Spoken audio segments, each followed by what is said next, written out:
Bismillahirrahmanirrahim. Assalamualaikum warahmatullahi wabarakatuh. Selamat siang, salam sejahtera bagi kita semuanya. Om Swastiastu, Namo Buddhaya, salam kebajikan. Yang saya hormati Bapak Menteri Sekretaris Negara, yang saya hormati Panglima TNI, Kapolri, dan Sesko TNI, Kasas BIM, Lemdiklat, Polri, para perwira, siswa Sesko TNI, Sesko Angkatan, peserta Sespimti dan Sespimen Polri yang saya hormati dan yang saya banggakan, Bapak Ibu hadirin yang berbahagia. Kita tahu saat ini kita sedang menghadapi sebuah masa yang sangat sulit, sangat tidak mudah, krisis kesehatan sekaligus krisis ekonomi. Dan melanda tidak hanya negara kita Indonesia, tetapi hampir semua negara. 215 negara mengalami hal yang sama seperti kita. Yang kecil sulit, yang tengah juga sulit, yang gede juga sulit. Sesuatu yang tidak mudah. Sesuatu yang tidak mudah. 4 bulan yang lalu, Managing Director-nya IMF, Ibu Kristalina menyampaikan pada saya, bahwa pertumbuhan ekonomi global akan berada di minus 2,5. Sebulan setelah itu, Bank Dunia menyampaikan juga kepada kita bahwa ekonomi global pertumbuhannya akan berada pada posisi minus 5%. Padahal sebelumnya masih minus 2,5%. Pada keadaan normal, posisinya adalah 3–3,5%. Tetapi 3 minggu yang lalu, OECD menyampaikan bahwa ekonomi global akan terkontraksi dan berada pada minus 6% sampai minus 7,6% tahun 2020. Saya nggak tahu apakah ini akan bergerak lebih buruk lagi, karena memang situasinya sangat dinamis sekali. Begitu juga dengan prediksi pertumbuhan ekonomi untuk negara-negara, juga berubah-ubah. Pertama, Managing Director-nya IMF mengatakan pada kita, Indonesia berada di 3 besar yang paling baik. 3 besar ini adalah Cina akan tumbuh, masih tumbuh 1,9% plus. India akan tumbuh tahun ini, perkiraan mereka, prediksi mereka 1,2% plus. Dan Indonesia berada di angka 0,5% plus.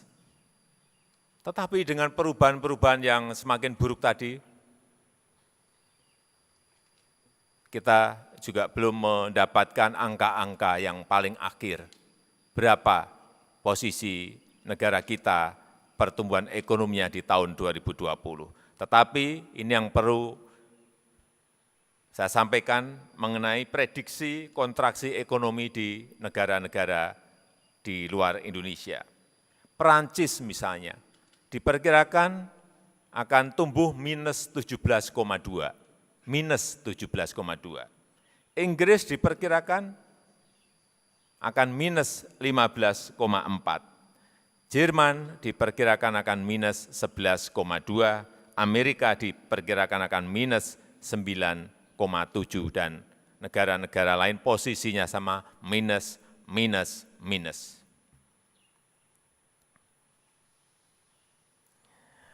Apa yang ingin saya sampaikan dengan kondisi yang ada?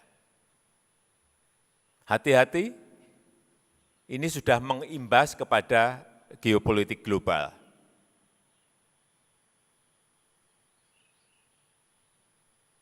Ini semuanya harus tahu, Laut Cina Selatan mulai memanas.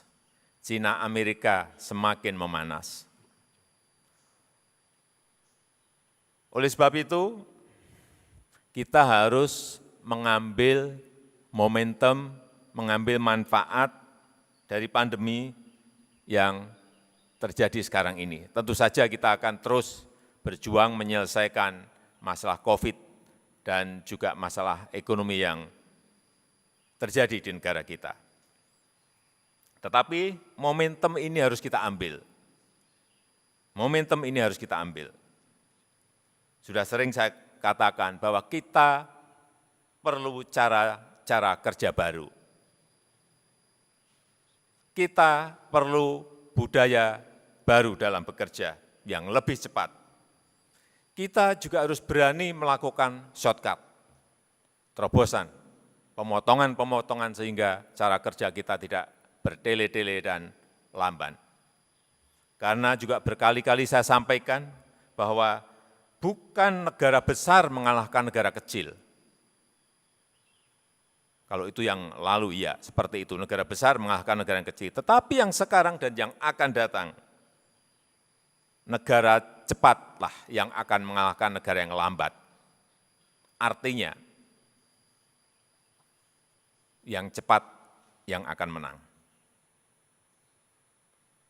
Nah, disinilah justru letak permasalahan tata kelola pemerintah kita, yang semuanya memang harus kita rubah semuanya. Terlalu banyak peraturan yang membelenggu kita sendiri, yang membuat kita sendiri, kemudian membelenggu kita sendiri. Terlalu banyak prosedur, terlalu banyak tahapan-tahapan, padahal sebetulnya kita bisa langsung.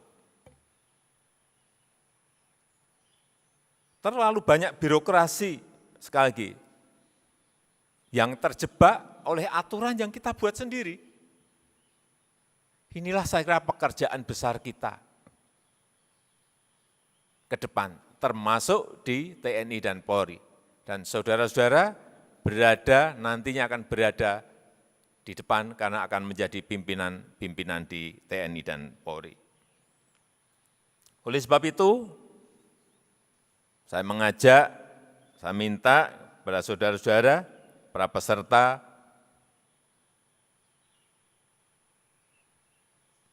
Sesko, Saspimtim, dan Sespimen,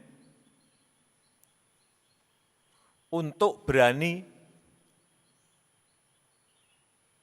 ke depan memberikan nuansa baru yang berbeda, memberikan pemikiran baru yang berbeda, menuntun dan menemukan cara-cara baru yang lebih cepat, memacu anak buah kita untuk menempuh jalan yang lebih cepat, yang shortcut, yang smart shortcut, yang goal oriented, orientasi selalu hasil, yang hasilnya bisa kita lihat dan bisa kita kalkulasi. Tentu saja dalam kondisi normal pun cara kerja kita tetap harus berorientasi pada hasil. Harus cepat, harus efisien, karena sekali lagi ke depan negara yang cepatlah yang akan memenangkan kompetisi yang ada. Apalagi kita berada dalam situasi yang sulit, situasi krisis, baik krisis kesehatan maupun krisis ekonomi. Nah, ini harus suasana seperti ini, kita harus berani merubah channel. Dari channel ordinary yang biasa-biasa saja ke channel yang extraordinary.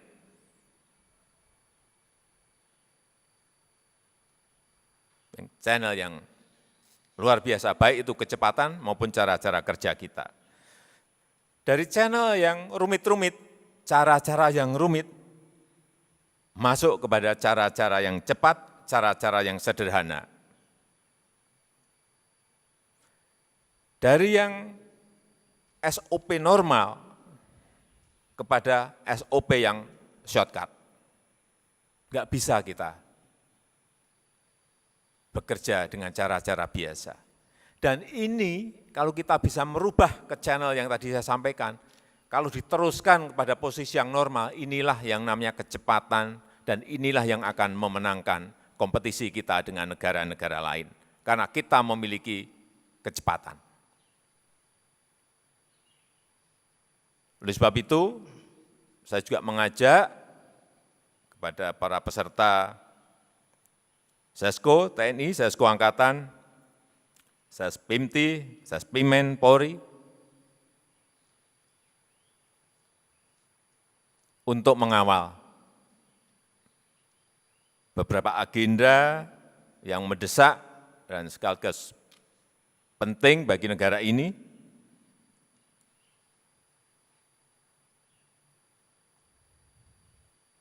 mengawal perubahan cara-cara kerja baru. Tadi sudah saya sampaikan, cara kerja yang rumit dan lambat menjadi cara kerja yang cepat. Dari regulasi dan peraturan-peraturan yang rumit menjadi peraturan-peraturan, membuat peraturan-peraturan yang sesedikit mungkin dan sesederhana mungkin. Dari SOP yang berbelit-belit kepada SOP yang mudah dan cepat.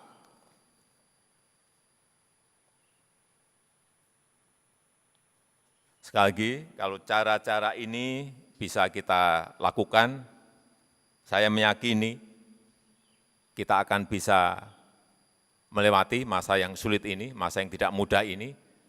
Kemudian kita akan masuk kepada sebuah budaya baru kerja di dalam situasi yang normal yang kita harapkan nantinya tahun depan kita sudah berada pada posisi pulih ekonomi, vaksinnya sudah ketemu dan bisa dilaksanakan vaksinasi secara massal kepada seluruh rakyat di negara kita. Saya rasa itu yang bisa saya sampaikan pada kesempatan yang baik ini.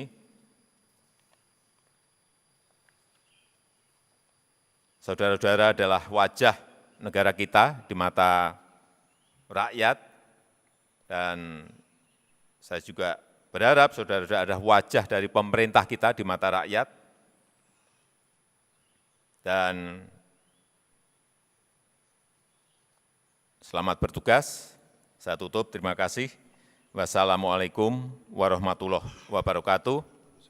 Om Santi, Santi Om, Namo Buddhaya.